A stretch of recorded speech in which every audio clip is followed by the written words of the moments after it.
விமான நிலையத்தில் ஆள் மாறாட்டம் செய்ததாக 13 வெளிநாட்டினரை எல்லை பாதுகாப்பு துறையான AKPS-இன் அதிகாரிகள் கைது செய்துள்ளனர்.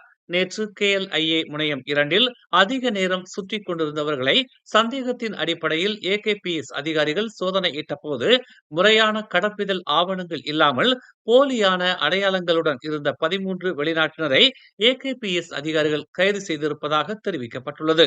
மொத்தம் 270 பேரிடம் இச்சோதனை மேற்கொள்ளப்பட்டதாகவும், கைது செய்யப்பட்டவர்களில் ஒரு பெண் உட்பட 9 பேர் இந்தியாவைச் சேர்ந்தவர்கள் என்றும் 4 பாகிஸ்தானைச் சேர்ந்தவர்கள் என்றும் தெரிய வந்துள்ளது.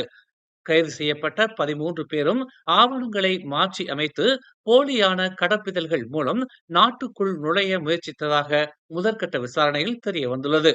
KLIA விமான நிலையத்தில் பயணிகளை கண்காணிக்க விவேக CCTV காணொளி மூலமாக கண்காணிக்கப்பட்டு வருவதாகவும், அதிக நேரம் விமான நிலையத்தில் இருக்கும் மலேசியர் அல்லாதவர்களை விவேக CCTV-யின் மூலமாக அடையாளம் கண்டு வருவதாகவும் AKPS ஒரு அறிக்கையில் தெரிவித்துள்ளது. மேலும் செய்திகளை தெரிந்து கொள்ள தமிழ் மலர் நாளிதழை பாருங்கள். உடனுக்குடன் செய்திகளை தெரிந்து கொள்ள தமிழ் மலர் இணையதளம், தமிழ் மலர் செயலி மற்றும் மலர் டிவி யூடியூப் சேனலை வலம் வாருங்கள்.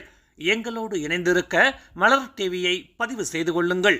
உறவுகள் மகிழ்ந்திட விருப்பம் மற்றும் பகிர்வு சேவையை சொடுக்கிடுங்கள்.